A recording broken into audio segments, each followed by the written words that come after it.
जय श्री राम, जय श्री महाकाल। साप्ताहिक मार्केट अपडेट में एक बार फिर आप सबका बहुत बहुत स्वागत है। और इस हफ्ते मैं आपको कुछ यहाँ पर अलग सी चीज भी बताना चाह रहा हूँ, क्योंकि कुछ हुआ है इस हफ्ते। वो ये है कि महिंद्रा एंड महिंद्रा ने अपनी B6 को लॉन्च किया और वो 11 लाख से 11.5 लाख से स्टार्टिंग पे लॉन्च किया। ये एक स्टेप मुझे जो पर्सनली लगता है, ये एक बहुत बड़ा स्टेप है। मैं आपको इसके पीछे रीजन बताता हूँ। इंडिया में जो हम लोग मिनी एसयूवीज लेने की बात करते हैं ना, हम लोग सब लोग 10 से 15 लाख के बीच की कोई गाड़ी पसंद करते हैं लेना। अगर मैं बात करूं मिडिल या अपर मिडिल क्लास ले वाले लोगों के हिसाब से, अब उनके लिए अगर आपकी ईवी कोई गाड़ी आती है जो कि 10 से 15 लाख के बीच में आती है, तो that is a very sweet spot. Vitara, Maruti ने अपनी विटारा ब्रेजा जो थी उसको भी ईवी की तरह से लॉन्च किया था। उसका सक्सेस रेट कितना आएगा वो एक बहुत बड़ा भी क्वेश्चन मार्क है। बट जिस हिसाब से अभी माहौल चल रहा है, महिंद्रा एंड महिंद्रा की ये वाला स्टेप मेरे हिसाब से एक बहुत ही बढ़िया स्टेप, ऊंधा स्टेप है ये। मैं ये इसलिए कह रहा हूं क्योंकि कुछ टाइम पहले जब BE6 लॉन्च हुई थी और मैंने जब फर्स्ट टेस्ट ड्राइव लिया था, तब उस समय भी मैंने एक वीडियो डाला था जहां पर मैंने क्लियरली मेंशन किया था कि ये गाड़ी हो सकता है महिंद्रा एंड महिंद्रा के लिए गेम चेंजर हो। जैसे जैसे टाटा मोटर्स के लिए नेक्सन थी, वैसे ही यहां पर मेरे को गेम चेंजर लग रही थी, जो कि एक बहुत बड़ा स्टेप है मुझे लगता है कि अगर आप ऑटो इंडस्ट्री की बात करें तो वहां के हिसाब से। रही बात, एक और अभी एक डेटा सामने आया है कि पेट्रोल गाड़ियां नेग्लिजिबल बिक रही हैं और ईवीज ज्यादा बिक रही हैं, सीएनजी व्हीकल्स ज्यादा बिक रहे हैं और हाइब्रिड्स भी ज्यादा बिक रहे हैं। मतलब जो पेट्रोल के ऊपर फोर व्हीलर की जो डिपेंडेंसी थी वो धीरे धीरे और कम होते हुए जा रही है।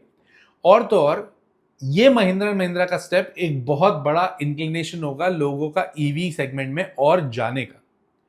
तो इस पे आपको थोड़ी सी नजर बनाए रखनी है, क्योंकि ऑटो सेक्टर बहुत टाइम से शांति से बैठा हुआ है। और अब इस तरह की अगर चीजें आती हैं मार्केट में, तो सिलेक्टिव कंपनीज काफी अच्छे से परफॉर्म कर सकती हैं। थोड़ी सी अपनी नजर बनाए रखिएगा। और तो और अभी जैसे कल 15 अगस्त था और वहां पर मोदी जी ने भी आके बहुत सारी चीजें बोली, जहां पर उन्होंने एक चीज बहुत क्लियरली बोली थी कि हमें मैन्युफैक्चरिंग इंडिया में, मेक इन इंडिया, आत्मनिर्भर भारत का जो फंडामेंटल है उसको और एक्सपैंड करना है। और उसको एक्सपैंड करने के लिए एआई की जितनी चिप्स हैं और ये सब भी हम लोग यहाँ बनाएंगे, यही बातचीत हुई है।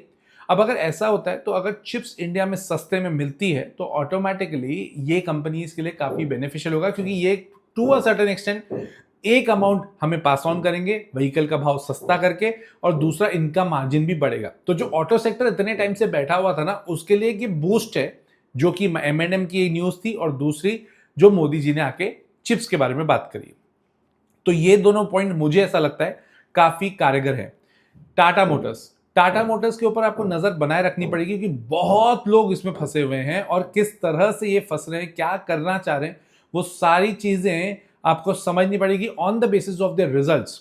बिकॉज अगर खुद के लिए गाड़ी लेने जाओगे, मेरे को कमेंट करके बताना, आप लोगों में से अगर महिंद्रा एंड महिंद्रा का ऑप्शन मैं आपको 12-14 लाख में देता हूं वर्सेस नेक्सन 17-18 लाख में, कौन सी गाड़ी आप खरीदोगे? मेरे को एक कमेंट करके जरूर बताना, क्योंकि एक इससे हमें भी एक विजन मिलता है कि ओके, जनरल पब्लिक क्या सोचती है, मैं क्या सोचता हूं वो तो मैंने आपको क्लियरली बता दिया। पर जनरल पब्लिक, आप लोगों का भी सोचना बहुत इंपॉर्टेंट माना जाता है, ऑब्वियस सी बात है। एक और चीज, आईपीओ का जमाना वापस आ गया है, बट आईपीओ में इस बार थोड़ा हुआ है चेंज। जिस हिसाब से नंबर ऑफ आईपीओ आ रहे हैं अभी रिसेंटली पिछले 1-1.5 हफ्ते में, और अभी जो आने वाले हैं 1-1.5 हफ्ते में, वो 2024 की फीलिंग वापस लेके आ रहे हैं। ठीक है, तो वो अच्छी बात है, मतलब कोई बुरी बात नहीं है। But the point is, now you guys who are investors are way smarter. कैसे? 2024 में जो आईपीओ आ रहा था सब भर रहे थे, उस हिसाब से रिटर्न्स भी मिल रहे थे, क्योंकि उसमें वॉल्यूम ज्यादा क्रिएट हो रहा था। अब पंगा ये है कि हम लोग सब समझ चुके हैं ना, ऑफर फॉर सेल क्या मतलब क्या है, फ्रेश इशू का क्या मतलब है, और फ्रेश इशू में कंपनी कहां पैसा डालना चाहती है, लॉस मेकिंग तो नहीं है, प्रॉफिट मेकिंग है या नहीं, प्रॉफिट बना पाएगी या नहीं बना पाएगी, ये सारी चीजें हम सोचते हैं। और अगर हम ये नहीं सोच पा रहे तो ऑटोमेटिकली वहां पर दिक्कत है। बट एट द एंड बहुत अच्छा आईपीओ मार्केट चल रहा है, जो मुझे पर्सनली बहुत पसंद आ रहा है। क्यों? जब इन्वेस्टर थोड़ा रैशनल होने लगता है ना, जब इन्वेस्टर समझदार होने वाला, जब आप लोग समझदारी से इन्वेस्ट करते हो ना, एक तो आपके पैसे भी बचते और बनते हैं, और लोगों का जो रुझान है मार्केट के लिए वो पॉजिटिव इंटेंट पे आता है, एनालिटिकल इंटेंट पे आता है। तो that's a very good point, keep it up, वो चलते रहिए। मेरी तरफ से जो डेटा आना है वो तो आएगा ही आएगा। आज ही मैंने होराइजन इंडस्ट्रियल पार्क्स के ऊपर वीडियो डाल दिया है, आप उसको रील के शॉर्ट्स के हिसाब से उसको देख सकते हैं। एक और चीज, जो ये CAS का जो मैटर चल रहा है ना, उसके चक्कर में मार्केट में वॉल्यूम्स बहुत कम हो गए हैं। अब क्योंकि वॉल्यूम्स कम हो गए ना, तो उसके चक्कर में आपको मार्केट में वैसा मूवमेंट नहीं दिख रहा होगा जैसा अभी तक दिख रहा था। तो एक ये बहुत इंपॉर्टेंट चीज ये है कि जब तक ये CAS का मैटर क्लोज नहीं होता तब तक बहुत ज्यादा वॉल्यूम्स मार्केट में एक्सपेक्टेड नहीं है। अब क्योंकि बहुत ज्यादा वॉल्यूम मार्केट में एक्सपेक्टेड नहीं है, तो सिंपल सी बात है यार, हमें भी थोड़ा सतर्क रहना पड़ेगा, हमारे पास ऑप्शन नहीं है यार। ठीक है, तो जैसे ही माहौल थोड़ा सही हुआ, लेवल वाइज आपको दिमाग लगाना पड़ेगा, जो कि मैं भी आपको थोड़ी देर में बताऊंगा अभी से। मोदी जी ने सप्तधारा की बात करी थी, जो इंडिया के डेवलपमेंट के ऊपर टोटल फोकस था। वो था पहला मैन्युफैक्चरिंग के ऊपर, दूसरा एग्रीकल्चर एंड फूड प्रोसेसिंग के ऊपर, जिसमें उन्होंने बोला हम सप्लाई चेन को भी एक्सपैंड करेंगे, वर्ल्ड वाइड हम अपने इंडिया के प्रोडक्ट्स लेके जाएंगे। That's a good point actually. Technology and innovations के ऊपर बहुत ज्यादा बात करिए, फिर प्रमोट भी करा है लोग अलग अलग चीजों को। गति शक्ति और इंफ्रास्ट्रक्चर के ऊपर भी बात करिए, defence, green and blue economy करने की कोशिश करिए, और India soft power that is culture, उसको भी प्रमोट करेंगे। ओवरऑल अगर देखा जाए तो सोशियो इकोनॉमिक रिफॉर्म है ये, जिसके कारण दोनों चीजें हमारी बढ़नी चाहिए, सोसाइटी भी अच्छी होनी चाहिए और इकोनॉमी भी अच्छी होनी चाहिए।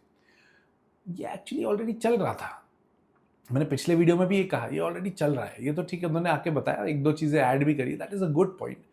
बट एकदम से इसको लेके जिस हिसाब से सोशल मीडिया पे पॉजिटिव इंटेंट है ना, मेरे को वो पॉजिटिव इंटेंट, क्योंकि सी अगर आपको पता ही नहीं है कि क्या चल रहा है तो अलग बात है, ओहो ऐसा भी चल रहा है क्या, बट ऐसा है नहीं, चल तो रहा है। अगर आप मेरे को काफ़ी टाइम से फॉलो कर रहे हो, तो मैं तो काफ़ी टाइम से इस चीज़ के ऊपर बात कर रहा हूँ कि हाँ, रिन्यूएबल एनर्जी, डिफेंस और मैन्युफैक्चरिंग यूनिट्स के ऊपर फोकस करना चाहिए। ऑटो सेक्टर पे मैं बहुत टाइम बाद बोला हूँ, इसमें कोई डाउट नहीं है, ऑटो सेक्टर के ऊपर बहुत टाइम बाद बोला हूँ, राइट। तो अब आ जाते हैं हम लोग लेवल्स पर। लेवल्स पे अगर बात करें, सबसे पहले हम बात करेंगे निफ्टी की। निफ्टी ने पिछले हफ्ते बनाई थी डोजी, और डोजी के बाद नीचे का रिवर्सल दिया है, 23,700 तक नीचे जा सकती है बॉस। और जब तक नई तेजी तब नहीं आएगी जब 24,700 के ऊपर, मतलब ये 1000 पॉइंट की रेंज बनी हुई है निफ्टी की, 24,700 के ऊपर आपको निफ्टी चाहिए। हुआ यह है कि डोजी एक ऐसा पैटर्न होता है जिससे या तो फिर मार्केट बहुत ऊपर होगा या नीचे होगा, अगर नीचे बन गया तो और अभी नीचे आने की उम्मीद बनेगी। तो कोई बड़ी बात नहीं है कि अभी आपको नीचे के थोड़े मूवमेंट्स मिले, जो मैं पिछले हफ्ते भी कहा था, क्योंकि पिछले हफ्ते निफ्टी बनी थी डोजी और इस हफ्ते कंटिन्यूएशन नीचे का है, थोड़ा सतर्क रहना बस। 24,700 जब तक क्रॉस नहीं होगा तब तक फ्रेश तेजी अब एक्सपेक्ट मत करिएगा। बैंक निफ्टी की बात करूं तो 57,350 का सपोर्ट है, वो नहीं टूटना चाहिए, अगर वो टूटा तो दिक्कत आएगी। रिलायंस पिछले हफ्ते भी कहा था कि 1340 को जब तक क्रॉस नहीं करेगा तब तक फ्रेश तेजी नहीं आएगी, इस बार भी नहीं हुआ है, और 1340 के बार बार वहीं से पलट रहा है, क्योंकि वो एक रेजिस्टेंस लेवल है। एसबीआई की बात करें, 1115 का उसका लेवल है, अगर वो जब तक क्रॉस नहीं होता तब तक फ्रेश तेजी नहीं आएगी, वरना अभी नीचे का मूवमेंट मिल सकता है। एचडीएफसी भाई इसने ब्रेकडाउन दे दिया है, तो जब तक ये अब 740 के ऊपर नहीं जाता तब तक हम इसके ऊपर बहुत ज्यादा नहीं सोच सकते। रेलवेज मैं पहले भी इग्नोर करने को बोल रहा था, अभी भी इग्नोर करने को बोल रहा हूँ, कुछ भी उसमें अभी दिख नहीं रहा है सामने। टीसीएस अच्छा खासा मूव आ चुका था टीसीएस में, बट अब वो 2480 के ऊपर जब तक नहीं जाएगा तब तक मजा नहीं आएगा। इन्फोसिस 1200 के ऊपर जाएगा तो मजा आएगा। नैल्को में उल्टा हैमर बना है, उल्टा हैमर एक तरह का, उसको टॉप पे तो नहीं बनाया बट वो हैंगिंग मैन जैसा, not hanging man, shooting star जैसा बना है। रिवर्सल के चांसेस नैल्को में भी है। मैं इसलिए ये सब चीजें बता रहा हूँ, थोड़ा सतर्क करना जरूरी है। हर हफ्ते मैं पॉजिटिव नहीं बोल सकता, जब पॉजिटिव नहीं दिख रहा है तो पॉजिटिव नहीं बोलूंगा, वे आप जानते हैं। टाटा पावर 370 का सपोर्ट है। आइडिया, वोडाफोन आइडिया 13 का सपोर्ट है। बीईएल 380 का सपोर्ट है, बट चलने दो। बीईएल मजगांव डॉक का भी बताता हूँ, 2600 के ऊपर अब जाएगा तब तेज होगा। एचएल चलने दो, कोई दिक्कत की बात नहीं है। तो ये, और इनफैक्ट जीआरएसी 2430।